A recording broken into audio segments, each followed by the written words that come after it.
I know. That's the There we joys go. of going The streaming joys on of the internet, streaming. talking to all the people. I can't believe we're halfway through our countdown. It's going by really fast 7 for me, too days. fast.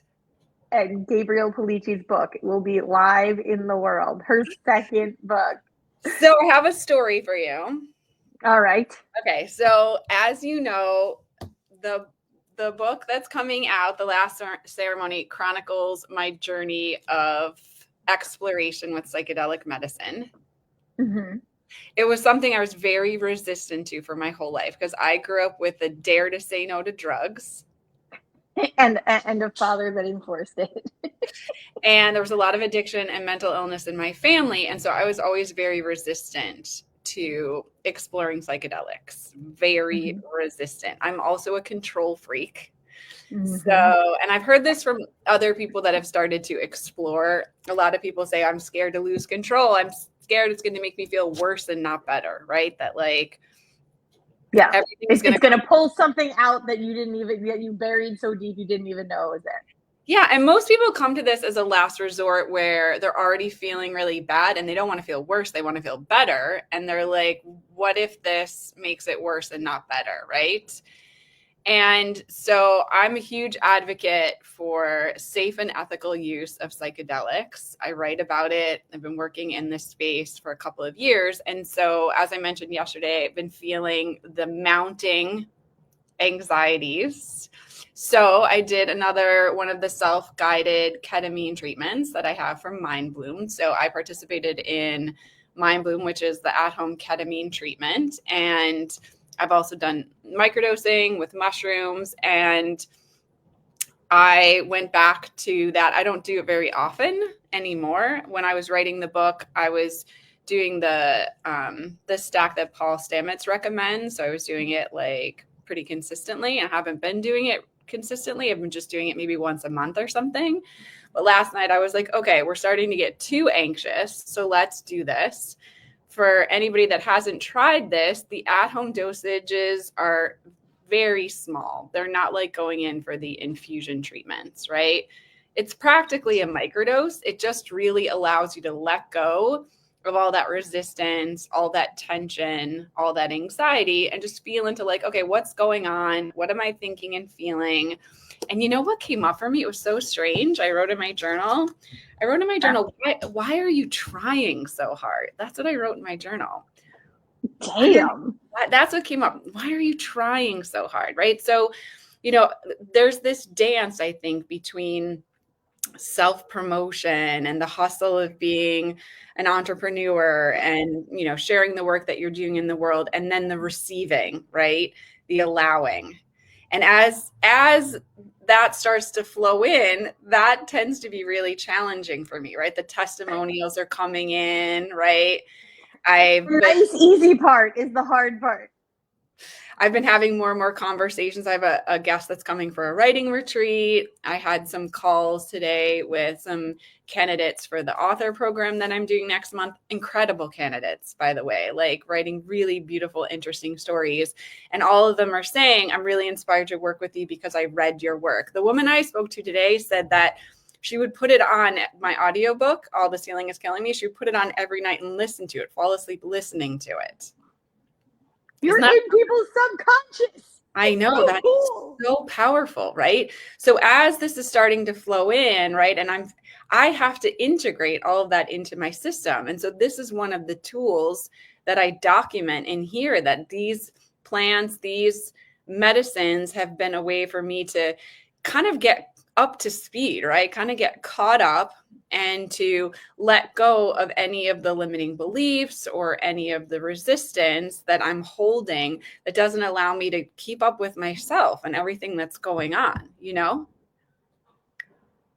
And I know that you've done journeys as well, and you've held space for people who've done journeys. And so I know that you're also aware of the healing and the transformation and the power when we use these things appropriately, right? I still think that there is stigma. I still think that culturally there is some insecurity and there is some discomfort with this becoming more mainstream. I don't think we should use it to escape. I don't think we should use it to, disassociate. I think that we should use it for self-awareness. I think that we should use it for personal growth purposes. That's how I use it, and that's how I recommend other people use it. And you'll hear when you read the book the way that I used it to enhance creativity, right? Like it was part of my creativity. The other part of the story is I went to something called Creative Mornings today, and you came to my talk at Creative Mornings. God, it's about like a year and a half ago now where I shared some of this. And the artist that I met who was giving the talk at Creative Mornings this morning, she asked me what I do. And I said, I write books. I help people write books. And she said, what are they about? And I said, well, this one is about psychedelics. And she said, that's so interesting because I feel like the medicine was a catalyst for me becoming an artist. She's like, before I was a teacher, she's like, and then the strangest thing happened. I had my wisdom teeth out. And she said, when I went under, I started to have basically a psychedelic experience. She said, and all of a sudden, all these dots connected in my mind. I could see art. I could understand it in a new way. I realized I was an artist. And that became like one of the catalysts for her to actually lean into her work as an artist. So I definitely think that it has so much potential. And I would like people to explore that as part of their toolbox for their creativity and their growth.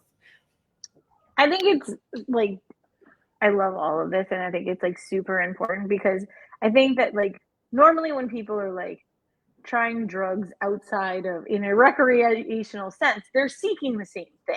They don't have the words to put towards it. They don't whatever.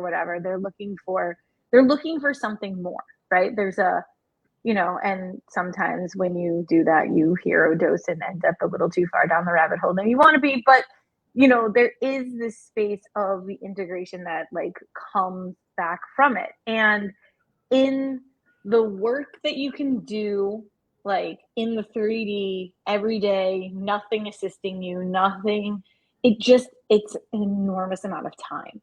Like it's possible, but it's like the actual hours spent doing these things.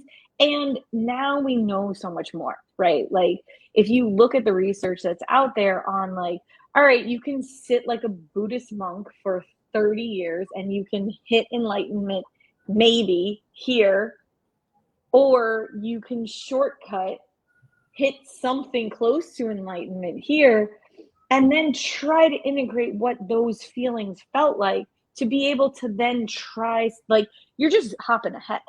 Yeah.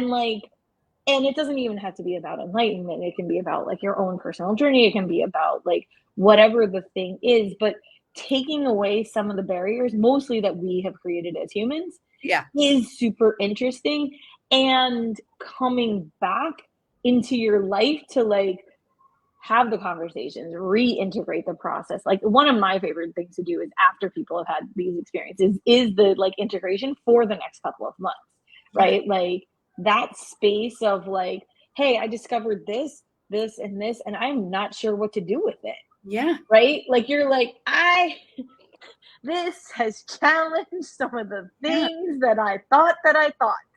Yeah, and you mentioned these other modalities like meditation, and I do think it's comparable to some of these modalities. And I think in the first book, I write about all the yoga and the meditation and the body work and all the things that I did before I got to the point of doing any kind of psychedelic stuff.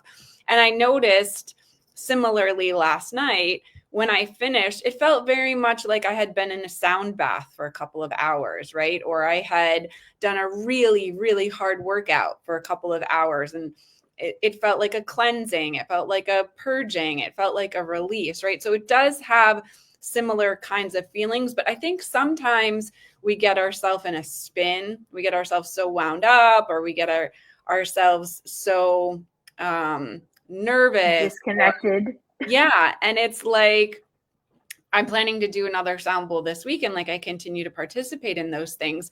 But sometimes you get in that fight, flight, or freeze.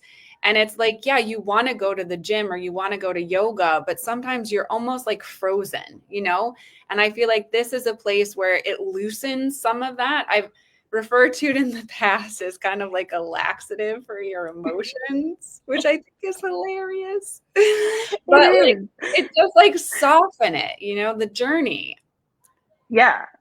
And I think that the one of the things that like I love like coming out of the book Stealing Fire, right, is that idea of like the hedonic calendar, right? This idea of like, hey, and in it, they're like every single thing comes with risk and everything comes with benefits, right? And so you're just making those numbers match, right? Like if you're like, and that book talks about not only like psychedelics and all of the different, but also like all the different meditations and those kinds of things, but also like what extreme sports play or like the adrenaline rush on that side. Yeah. And that like each piece, like if you're trying to find flow, right? And flow is like basically just something that you're trying to get back to yourself, right? It's the mechanisms that it take, right? Like, and everybody is really different, right? Like I need a lot of very hard exercise. I need a lot.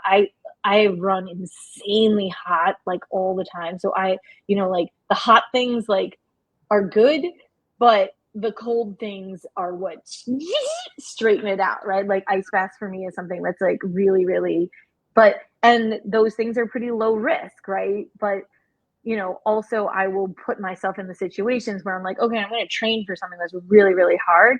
And I don't know if I'm going to finish, right? And that those things, always the self-discovery on those missions is never about the actual mission of whatever the hell I'm doing. It's always like, oh, what did I learn along the way? Yeah, and we talk about it in terms of states, right? They talk about peak state and changing your state and all this kind of change of state.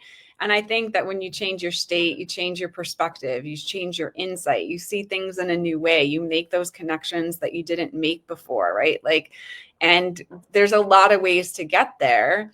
And, you know, we've both explored a lot of those things. And they have, like you said, it's sort of what works for each person. Not everything is going to work the same for every person.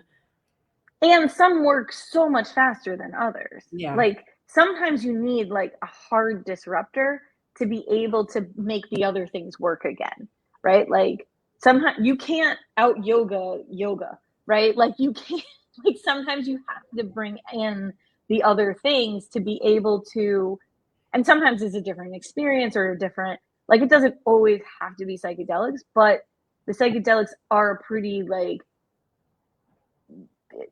they will work. Like they're pretty steadily like something is going to happen. You don't always know what that something is going to be, but like you're going to disrupt where you are. And I do love like the emotional laxative idea of it, right? Because it really is that like shake it all up and really like, oh, okay, like, oh, I don't want to hold on to that. And I mean, the thing is like what's happening in your body is your body wants homeostasis. It wants you to stay safe. And because you are still alive, you are safe. Whether your aliveness is like half dead or like in danger or whatever, it doesn't really, I mean, that's why the freeze response is there. And so it's like, all right, like, what do I have to do? Like, we are not living in a time that like, you know, I'm going to die from a tiger, but like, so it's that idea of how do you shift it? I love how you're using the word disruption. Like we know from neuroscience that we get in these neural patterns, right? We get these pathways where we repeat things, we repeat thoughts and we repeat behaviors. And to shift to a new lane and to create a new pattern, right? It requires a disruption. And change is hard. Like change is really, really hard. I was talking to another client who's dealing with a family member that's sick. The family member has the diagnosis. They've been advised to change food and exercise, and they're not doing it. And he was really struggling with the fact that the friend wouldn't make the changes. And I was like, humans don't want to make changes. Like nobody volunteers for changes. Like we get enough discomfort and we get a reason that's compelling enough to change. But some of those reasons for you, like a diagnosis for you might be enough of a reason. But for some people, it's not even, you see people who have heart attacks or cancer and they keep doing the same things they've been doing. Right. you know? Like, and sometimes they're too deep in that habit and that pattern to actually shift. And I like how you use the word disruption, because at least it gets you out of that zone, even if it's just for a short time, 45 minutes, couple hours, like at least it shows you like, okay, I can shift over here. You don't want to become dependent on it. I think that's another fear with psychedelics. I think there's a fear like, oh, I'm going to become dependent on this. And there's some substances like ketamine and cannabis that do have addictive qualities. But something like mushrooms, like they're not addictive. And the more that you use them, the less that they work. And so I still think there's this like re-education that's happening with people where they understand you can rely on plants in a different way than you can on pharmaceuticals, you know? Yeah, and that like all things can be managed, right? Like this idea of like, hey, I want to try this. It's like, it's always good to have a person around you that's going to be like, you went too far, right? Like, scale it back. I mean, one of the other things they talk about in that book is like the idea of like an entire month off of literally all the things that you use. Yeah. And to see what A, you want to bring back in, and B, to be able to, I mean, you can see this in like practice with things that are outside of psychedelics, Yeah. right? Like that there's those stuff where you're like, all right, like that person has gone way too far. Yeah. What are Okay, you I'm going reading? to read you a little bit about when I met peyote for the first time in New Mexico. Okay. So I went to live with a medicine woman in New Mexico, and it was part of the Worldwide Organization of Organic Farming. They have these volunteer opportunities where you can live on a property in exchange for room and board, you doing different tasks. And my tasks were varied over the course of my journey, taking care of llamas and planting vegetables, all kinds of things. But with this woman, she had been a healer for like 50 years. And I didn't know, but she was involved in the Native community in New Mexico. There's a strong Native community there. There's a Pueblo that's still open, that's been there for thousands of years. And so when I met her, she introduced me to this medicine. I'm going to tell you about the time when I met it for the first time. So I was in her little adobe house, and she disappeared behind a curtain, and she said, "This way." As she disappeared behind the curtain, Luna extended an aura of invitation I couldn't resist. My heart fluttered as I pushed aside the thick fabric. The interior room was dimly lit by the soft glow of flickering candles. Shelves upon shelves lined the walls, stacked with old books, colorful jars, and strange trinkets. Luna knelt next to a bulky sheet, bundled like a dumpling. I took a cautious step forward, my eyes fixed on the floor. Slowly and deliberately, she peeled back the corners of the wrap to reveal a heap of delicate green cacti with tufts of short pink hair. She picked one up and held it to her forehead. A knowing smile played on her lips. It was like watching an intimate communion between old friends. Luna handed one of the cacti buttons to me and told me to press it against my forehead and then to my heart. She told me to feel into it. Notice how it moves the chi and the blood even when all you do is hold it, she said. A tingling sensation spread from my fingertips to the core of my body. This is sacred peyote. Luna's eyes held a distant gaze as if she were peering into another dimension. My breath caught in my throat. Peyote? Like the teachings of Don Juan peyote? Like divination with lizards and turning into a blackbird peyote? Astonishment, curiosity, and a touch of fear surged within me. Luna peeled the skin off her button and slipped it inside her cheek. It made her face look like a puffy fish. Then she peeled my cactus and motioned for me to slip it into my own cheek. The air in the room felt charged with an otherworldly energy. Ingesting the peyote would take me a step further into a world I had only just begun to comprehend. My hands trembled as I raised the fleshy plant to my lips. The weight of the decision pressed upon me. It seemed like a medicine path was presenting itself to me. Do I have enough courage to follow it? Where will it lead? Peyote! I love peyote. So happy. I was trying to read this excerpt to you and the other members of the birthday crew when we were in New Mexico in August, and I just kept crying and crying. Do you remember? Yes, you were. And everyone was like, "Why are you crying?" I was like, "I don't know." I don't know. I'm just back to the place I started and it's all coming together. It's just all coming together. Yeah, it was so interesting because when we had, applied to go to that, that writing contest to go on that birthday retreat, I thought we were going to end up in Mexico. We ended up back in New Mexico where this story had started, and I had just finished writing it. And it was just an astonishing, beautiful, full circle moment just to be there and to just be sharing this. And New Mexico is one of my forever spiritual homes. It's such a powerful place for me. So that's so a little taste of the last ceremony as we are rounding the bend here. It'll be released on Thursday, 12/12, which is next Thursday. Yeah, so I'm so grateful that people are tuning in. People are tuning in. I got a text message this morning saying I'm listening to this. It's amazing. So I'm hopeful that it's reaching people who need to hear it. I think it is. I also have been getting text messages and people are super excited. So thanks go for buy the book, people. Yeah, I'm excited for this. I'll see you again tomorrow. Bye.